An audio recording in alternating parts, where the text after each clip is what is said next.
Hello students, मेरा नाम ब्रजेश कुमार है और आपका विकिरण करियर कोचिंग में स्वागत है।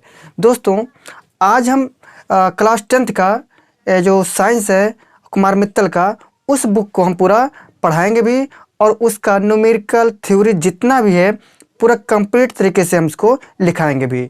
ठीक है, इसमें जितने भी चीज़ हैं सभी के बारे में विस्तृत रूप से पढ़ेंगे और उसका नोट्स भी तैयार करवाएंगे।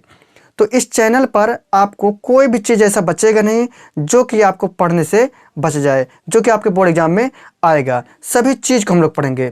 तो इस चैनल पे आपको कंप्लीट साइंस और मैथ भी तैयारी करवाया जाएगा। फिलहाल आज इस वीडियो में हम साइंस के बारे में पढ़ेंगे।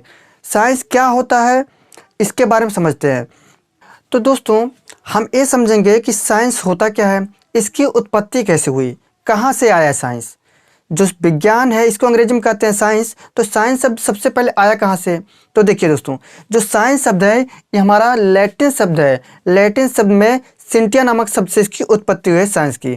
तो जो हमारा साइंस शब्द है, साइंस, ये लैटिन शब्द है। कौन सा शब्द है? लैटिन शब्द। और इसका मतलब होता है कि सिंटिया, यानी सिंटिया नामक शब्द से इसकी उत्पत्ति हुई है।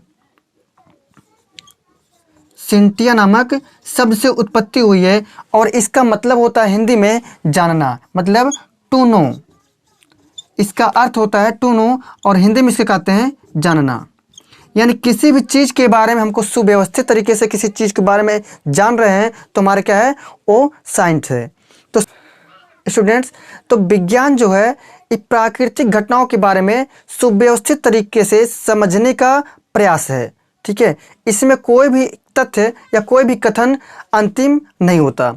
यानी इसमें कोई भी कथन अगर कह दिया गया है तो उसमें भविष्य में उसमें बदलाव लाए जा सकते हैं। क्योंकि आज जो हम चीज़ जानते हैं जरूरी नहीं है कि सभी चीज़ जानते हैं।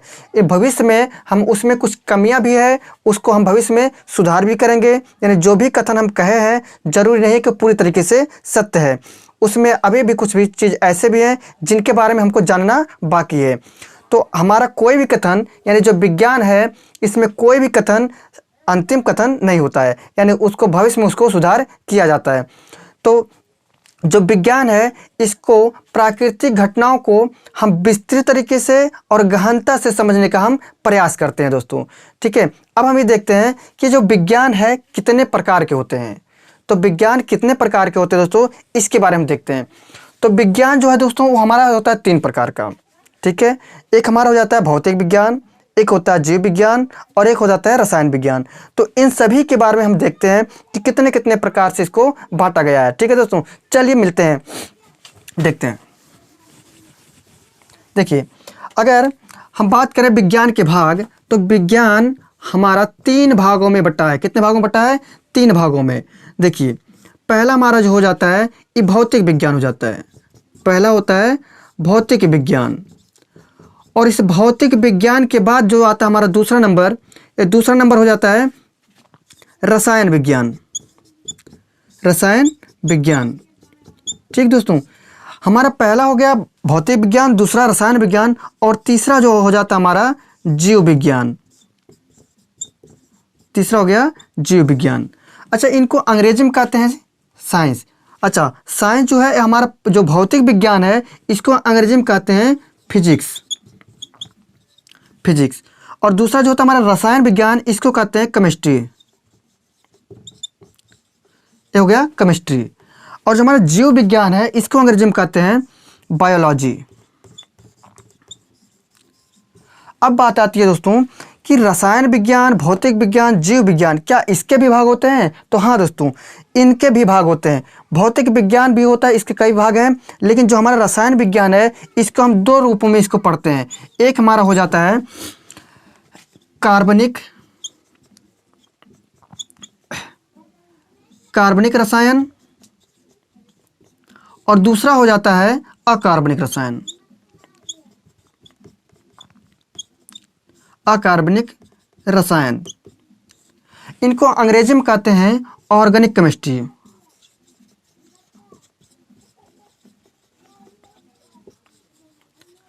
कार्बनिक रसायन को दोस्तों कहते हैं ऑर्गेनिक केमिस्ट्री। इसी प्रकार से अकार्बनिक को कहते हैं इनऑर्गेनिक। Inorganic chemistry.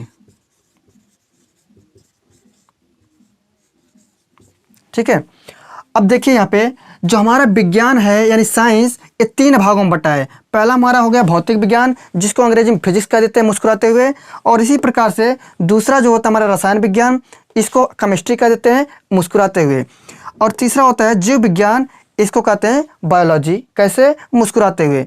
अब बात आती है दोस्तों कि क्या रसायन विज्ञान कितने प्रकार के होते हैं? तो रसायन विज्ञान होते हैं 2 प्रकार के, एक होता है कार्बनिक रसायन और दूसरा होता है अकार्बनिक रसायन। अब बात आती है कि जीव विज्ञान कितने प्रकार के होते हैं? तो जीव विज्ञान हमारा भी 2 प्रकार का होता है। तो जीव विज्ञान भी हमारे कितने प्रकार के? 2 प्रकार के। एक हो जाता है दोस्तों जूलॉजी, ठीक है, जिनको क्या कहते हैं? जंतु विज्ञान, जंतु विज्ञान कहते हैं इनको। अच्छा, अंग्रेजी में इनको बोल देते हैं जूलॉजी, जूलॉजी। इसी प्रकार से जो इसका दूसरा होता है वो होता है पादप विज्ञान। देखिए, पादप विज्ञान को दोस्तों वनस्पति विज्ञान भी कहा जाता है, और इनको अंग्रेजी में कह देते हैं मुस्कुराते हुए बॉटनी। क्या कहते हैं दोस्तों? बॉटनी। तो अब देखिए यहाँ पे जितने भी विज्ञान की शाखाएं थी, तो विज्ञान की 3 शाखाएं हैं। एक हो गया भौतिक विज्ञान, जिसको अंग्रेजी में कहते हैं फिजिक्स, और दूसरा आता है रसायन विज्ञान, और जिसे कहते हैं केमिस्ट्री, और जो होता है जीव विज्ञान, इसको कहते हैं बायोलॉजी। अब बात आती है दोस्तों कि हम भौतिक विज्ञान किसे कहते हैं, रसायन विज्ञान किसे कहते हैं, जीव विज्ञान किसे कहते हैं। ठीक है, तो जो 10th क्लास का है या फिर 12th क्लास में जब भी जाएंगे आप, इन सभी के बारे में जानना जरूरी है, क्योंकि अगर कोई भी आपसे पूछ लिया कि आप क्या पढ़ रहे हैं, आप कहेंगे विज्ञान पढ़ रहे हैं, तो कोई भी पूछ सकता है भाई कि विज्ञान होता क्या है। तो आपको परिभाषा जानना जरूरी है, और इसकी उत्पत्ति कैसे हुई इसके बारे में भी जानना जरूरी है। अगर कह दिया कोई कि बताइए जंतु विज्ञान के पिता किसे कहते हैं, जंतु विज्ञान के बारे में सबसे पहले अध्ययन कौन किया, इनके बारे में जानना जरूरी है, क्योंकि ये ऑप्शन में पूछा भी जाता है। और मान लीजिए ऑप्शन में नहीं पूछा, तो शादी ब्याह में आप कहीं चले जाएंगे तो कोई भी ऐसे मुस्कुराते हुए पूछ लेगा। अंकल लोग यही देखते हैं कि छोटा सा लड़का है, अगर घूम रहा है इधर उधर मस्ती कर रहा है, तो उसको तुरंत पकड़ेंगे, कहेंगे बेटा इधर आओ, ये बताओ कि आप क्या पढ़ते हो। तो आप बताएंगे खुशी खुशी से कि भाई हम पढ़ते हैं जीव विज्ञान। ठीक है, इंटर में कौन से पढ़ते हैं सब्जेक्ट, कहेंगे जीव विज्ञान। तो पूछेंगे कि जीव विज्ञान बताइए दोस्त कि आप कि इनके पिता कौन है, जीव विज्ञान की उत्पत्ति हुई कैसे, इन सभी के बारे में पूछ लेंगे, आपका मुंह बानर हो जाएगा। ठीक है, आप भी एकदम रूठ जाएंगे कि भाई आप क्या पूछ लिए। तो आपको इसका जानना जरूरी है। ठीक है, हम विस्तृत तरीके से इसके बारे में अध्ययन करेंगे, कौन है, क्या है, कहाँ से आया है, इन सभी के बारे में। ठीक है, उसके बाद हम इसका पहला चैप्टर स्टार्ट करेंगे कि प्रकाश का परावर्तन एवं अपवर्तन। फिलहाल तो हम पहले केमिस्ट्री क्या होता है, फिजिक्स क्या होता है, सब चीज़ के बारे में हम विस्तृत तरीके से समझ लेते हैं, क्योंकि जानना जरूरी है। ठीक है, इनका सभी का हम परिभाषा भी लिखाएंगे साथ ही साथ। ठीक है, तो यहाँ पे जो भी चीज़ है आपको नोट करते रहना है, और नोट नहीं करना है तो आप स्क्रीनशॉट कर लीजिए, आप आराम से चाहे जब इसको नोट बनाते चलिएगा, कुछ भी इसमें बचने वाला नहीं। ठीक है, देखिए दोस्तों, अब बात आती है कि जैसे हम विज्ञान का परिभाषा तो बता दिए, उसकी उत्पत्ति कैसे हुई, उस सभी के बारे में हम क्रमबद्ध तरीके से समझने का प्रयास कर रहे हैं। तो यहाँ पे जो परिभाषा हम बताए हैं उन्हीं को यहाँ पे लिखा गया है, आप इनको नोट कर लीजिए और समझिए कैसे। देखिए, जो विज्ञान है, विज्ञान को अंग्रेजी में बोला जाता है साइंस। ठीक है, तो जो साइंस है, देखिए इसका परिभाषा अगर कोई भी आपसे पूछ लेता है कि विज्ञान किसे कहते हैं, तो आप उसका परिभाषा इस प्रकार से देंगे। सबसे सटीक और व्यवस्थित तरीका का ये आपका परिभाषा है। आप यहाँ से 10 से लेके या ऊपर कितने भी क्लास में आप चले जाएंगे, ये आपका परिभाषा कभी नहीं बदलेगा, सेम परिभाषा रहता है।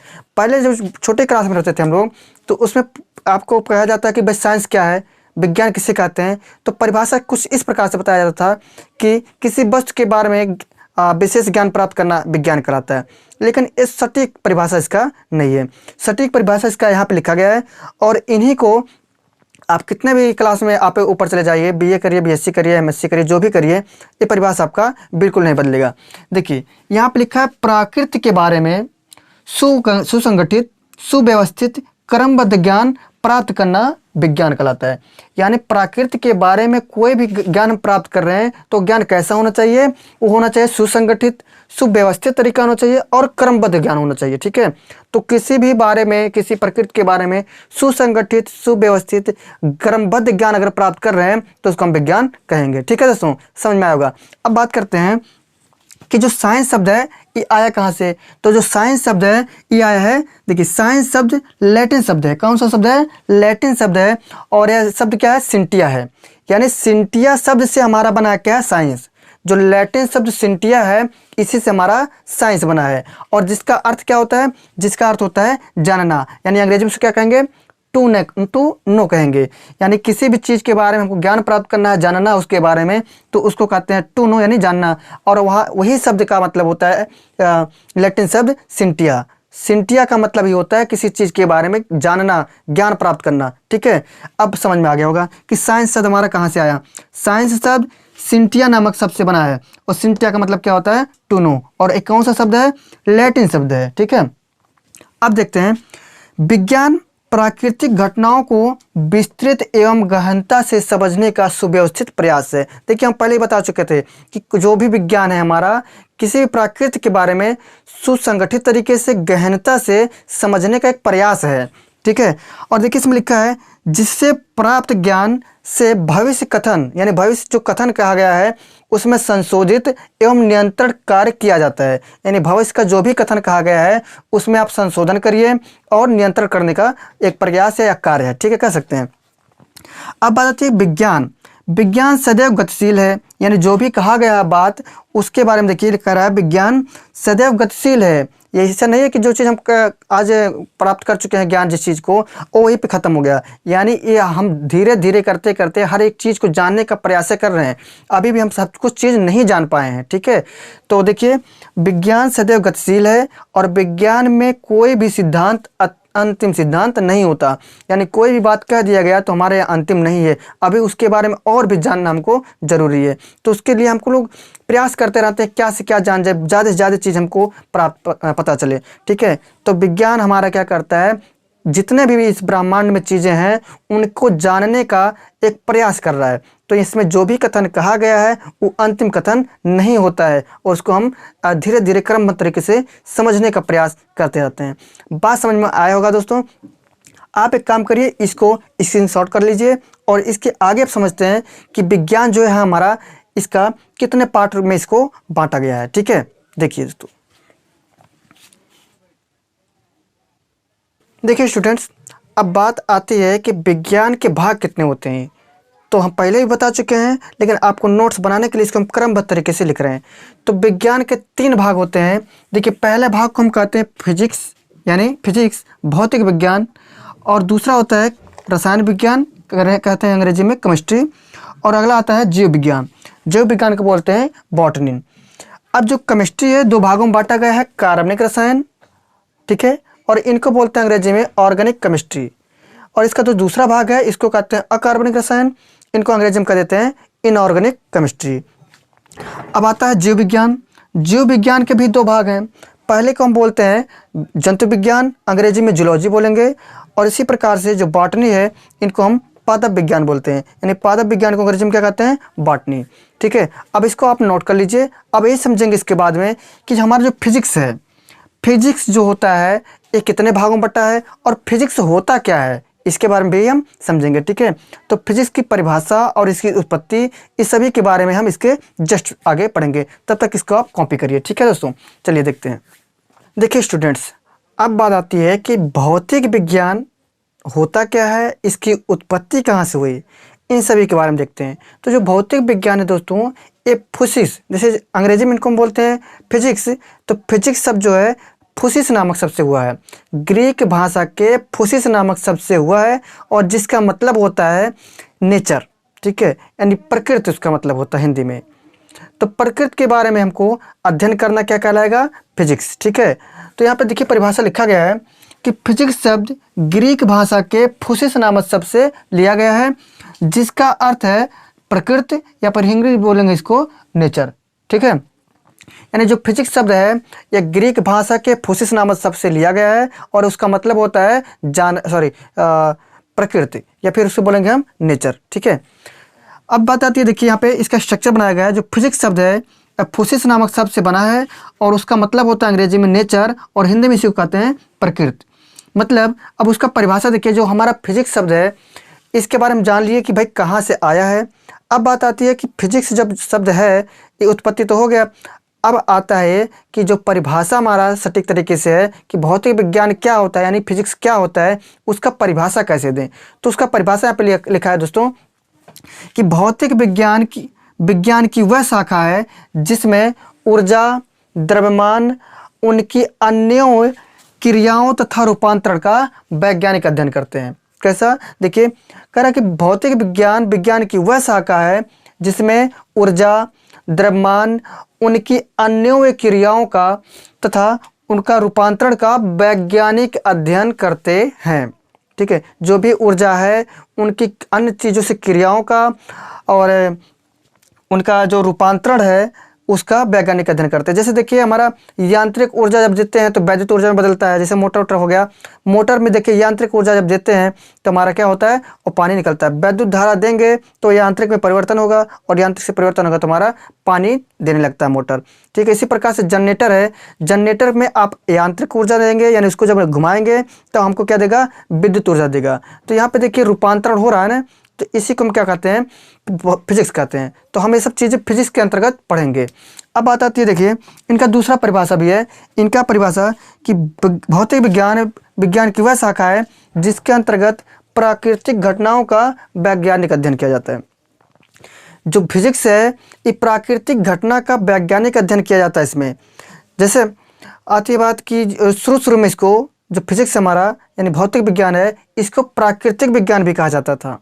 यानी जो प्राकृतिक विज्ञान है यानी भौतिक विज्ञान है इसको पहले प्राकृतिक विज्ञान के नाम से भी जाना जाता था। अब देखिए जो प्राकृतिक विज्ञान है इसके अंतर्गत देखिए क्या आते हैं, कहता है विज्ञान की वह शाखा जिसके अंतर्गत प्राकृतिक घटनाओं का वैज्ञानिक अध्ययन किया जाता है, क्या कहलाता है, भौतिक विज्ञान कहलाता है। इसके अंतर्गत देखिए कुछ एग्जाम्पल भी हैं, जैसे आंधी आना। आंधी अगर आता है तो ये प्राकृतिक घटना है, तो इसके बारे में हम समझते हैं कि कैसे आता है, क्यों आता है। फिर आता है कि सूर्य का नियमित उदय और अस्त होना। सूर्य डेली देखते हैं निकलता है और डूबता है, तो क्यों डूबता है, क्यों निकलता है, इसके बारे में भी हम इसमें पढ़ते हैं। किसमें, फिजिक्स में। बादलों का बनना, कैसे बादल बनता है, कैसे वर्षा होती है, इनके बारे में पढ़ना है। वर्षा होना ये भी उसी रूप में आ गया। चंद्रमा की गति, चंद्रमा कैसे गति करती है, पृथ्वी का चक्कर कैसे लगाता है, चंद्रमा और सूर्य का ग्रहण लगना, इन सभी के बारे में अध्ययन क्या कहलाएगा, प्राकृतिक विज्ञान भी कहा जाता है इन्हीं को, और भौतिक विज्ञान भी इन्हीं को कहा जाता है। तो आपको पूरा चीज़ समझ में आया होगा दोस्तों कि हमारा जो भौतिक विज्ञान है, फिजिक्स है, ये कहाँ से आया। ये हमारा ग्रीक भाषा के फ्यूसिस नामक शब्द से लिया गया है जिसका मतलब होता है नेचर। ठीक है, उसके बाद में देखिए परिभाषाएं लिखी गई हैं, आप इनको कॉपी करिए। और इनके आगे हम देखते हैं दोस्तों कि जो हमारा फिजिक्स शब्द है, फिजिक्स से आगे कि हमारा फिजिक्स कितने भागों में बांटा गया है, इनके बारे में देखते हैं। ठीक है, तो इसको कॉपी करिए। अब देखना दोस्तों कि जो फिजिक्स है इसके कितने भाग हैं, फिजिक्स के कितने भागों को हमको पढ़ना है। तो फिजिक्स जो होता है दोस्तों यानी भौतिक विज्ञान, इसके दो शाखाएं बांटा गया है इनको। एक हो जाता है चिरसम्मत भौतिकी और एक हो जाता है आधुनिक भौतिकी। चिरसम्मत भौतिकी को बोलते हैं क्लासिकल फिजिक्स, और जो आधुनिक फिजिक्स है इनको बोला जाता है मॉडर्न फिजिक्स। तो जो चिरसम्मत भौतिकी है ये कब से कब तक माना जाता है, तो जो चिरसम्मत भौतिकी है दोस्तों इसको 1900 से पहले वाली जो भौतिकी थी उसको कहा जाता है चिरसम्मत भौतिकी। यानी 1900 से पूर्व से पहले वाली भौतिकी को क्या बोला जाता है, चिरसम्मत। और जो 1900 के बाद में जो आई है भौतिकी इसको बोला जाता है आधुनिक फिजिक्स। ठीक है, तो चिरसम्मत भौतिकी किसे कहते हैं, तो विज्ञान की वह शाखा, विज्ञान की वह शाखा जिसमें स्थूल प्रभाव क्षेत्र की घटनाओं का अध्ययन करते हैं, क्या कहलाता है, चिरसम्मत भौतिकी कहलाता है। ठीक है दोस्तों, यानी विज्ञान की वह शाखा जिसके अंतर्गत स्थूल प्रभाव के क्षेत्र की घटनाओं का अध्ययन किया जाता है, चिरसम्मत भौतिकी कहलाता है। इसके कुछ प्रमुख भाग भी हैं जिसको हम यहाँ पे पढ़ेंगे। देखिए इनका परिभाषा लिखा गया है, आप समझिए।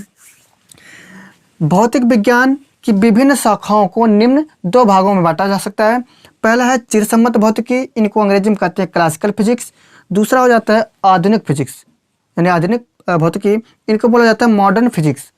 अब बात आता है कि चिरसम्मत भौतिकी क्या है, तो चिरसम्मत भौतिकी विज्ञान की वह शाखा जिसमें स्थूल प्रभाव क्षेत्र की घटनाओं का अध्ययन किया जाता है, चिरसम्मत भौतिकी कहलाता है। ठीक है, अब देखिए यह सन 1900 से पूर्व की भौतिकी है। हम बताएं अभी कि यह 1900 से पहले की जो भौतिकी है उसी को बोला जाता है चिरसम्मत भौतिकी। ठीक, इसके प्रमुख भाग निम्न है। देखिए क्या क्या इसके अंदर पढ़ते हैं हम लोग। जो प्रमुख भाग हैं, एक हो जाता है यांत्रिकी, इनको बोला जाता है मैकेनिक्स। दूसरा हो जाता है प्रकाशिकी, इसको बोला जाता है ऑप्टिक्स। और फिर तीसरा आता है उष्मागतिकी, इनको बोला जाता है थर्मोडायनेमिक्स। ठीक है, और विद्युत चुंबकत्व को बोला जाता है इलेक्ट्रोमैग्नेटिज्म। ठीक है, अब आता है ध्वनि विज्ञान, ध्वनि विज्ञान को बोला जाता है एकॉस्टिक्स। ठीक है, अब इस चीज़ों को आपको समझने में कोई भी दिक्कत नहीं होगा। आप इस जो भी विज्ञान पढ़ रहे हैं उनके बारे में जानना जरूरी है और इसीलिए उनको हम लोग विस्तार से समझ रहे हैं। विज्ञान के सभी चीज़ों को समझने के बाद हम उसके बाद आएंगे पहला चैप्टर 10th का, प्रकाश का परावर्तन एवं अपवर्तन। इसको भी आप कॉपी कर लीजिए। फिर देखते हैं हम लोग आधुनिक फिजिक्स यानी आधुनिक भौतिकी, जिसे बोला जाता है मॉडर्न फिजिक्स, तो इनको भी हम देखेंगे। ठीक है, इसको आप कॉपी करिए। अब देखते हैं दोस्तों, जो आधुनिक फिजिक्स होता है यानी आधुनिक भौतिकी होता है, उसको क्या कहते हैं, उसकी परिभाषा क्या है, उसके अंतर्गत क्या क्या पढ़ेंगे और इसका कब से कब तक का इसको माना जाता है। तो यहाँ पे देखिए, जो आधुनिक भौतिकी है, इसमें विज्ञान की वह शाखा जिसमें सूक्ष्म प्रभाव क्षेत्र की घटनाओं का अध्ययन किया जाता है, उसे कहते हैं आधुनिक भौतिकी। ठीक है, विज्ञान की वह शाखा जिसके अंतर्गत हम सूक्ष्म प्रभाव क्षेत्र की घटनाओं का अध्ययन करते हैं, क्या कहलाता है, आधुनिक भौतिकी कहलाता है। देखिए परिभाषा लिखा गया है कि भौतिकी की वह शाखा जिसमें सूक्ष्म प्रभाव क्षेत्र की घटनाओं का अध्ययन किया जाता है, आधुनिक भौतिकी कहलाता है। अब यह देखिए सन 1900 के बाद की भौतिकी को कहा जाता है, यानी 1900 के बाद की जो भौतिकी आया है उसी को हम लोग बोलते हैं आधुनिक, जो कि अभी तक चल रहा है, इसको हम आधुनिक भौतिकी कहते हैं। इसके प्रमुख भाग निम्न है, क्या क्या है देखिए। अपेक्षिकता को अंग्रेजी में कहते हैं रिलेटिविटी। ठीक है, और दूसरा आता है क्वांटम यांत्रिकी, तो क्वांटम यांत्रिकी को बोलते हैं क्वांटम मैकेनिक्स। ठीक है, फिर आता है परमाणु भौतिकी को बोला जाता है एटॉमिक फिजिक्स। और लास्ट वाला जो है नाभिकीय भौतिकी, इसको बोला जाता है न्यूक्लियर फिजिक्स। तो अभी तक की जितनी भी भौतिकी चल रहा है, इसी को बोला जाता है आधुनिक भौतिकी। तो हम देखिए जो फिजिक्स है इसके बारे में डिटेल पढ़ चुके हैं, और जो ये सब चीज़ें जितना है इधर कि अपेक्षिकता, क्वांटम, परमाणु, नाभिकीय, ये सब हम इंटर में पढ़ेंगे। ठीक है, तो इंटर में पढ़ेंगे, लेकिन हमको जानना जरूरी है, इसलिए हम 10th में भी बता दिए हैं। तो इनको छोड़िए, हमको जो जो चीज़ पढ़ना है इसमें 10th में, उसको हम कल से नया टॉपिक तरीके से पढ़ाते चलेंगे। ठीक है, और आप इसको देखिए, नोट करिए, और जो भी चीज़ आपको नहीं समझ में आ रहा है उसको बताते चलिए कमेंट के जरिए, लोगों तक शेयर करिए, क्योंकि इस चैनल पर आपको पूरा डिटेल जो कुमार मित्तल का बुक है फिजिक्स का, साइंस का, इसको कंप्लीट तरीके से पढ़ाया जाएगा, लिखाया जाएगा, नोट्स बनवाया जाएगा। ठीक है, एक एक परिभाषा हम पूरी तरीके से डिटेल में शॉर्ट करके आपको लिख देंगे, जो कि आपके इम्पोर्टेंट एग्जाम के लिए इम्पोर्टेंट रहेगा। कोई भी चीज़ आपको छूटेगा नहीं इसमें। ठीक है, तो दोस्तों आप इसको लाइक करिए, शेयर करिए और लोगों तक पहुंचाइए। आप इसको कॉपी कर लीजिए। ठीक है, मिलते हैं अगले वीडियो में। ठीक है, तब तक हंसते रहिए, मुस्कुराते रहिए। जय हिंद। ठीक है दोस्तों।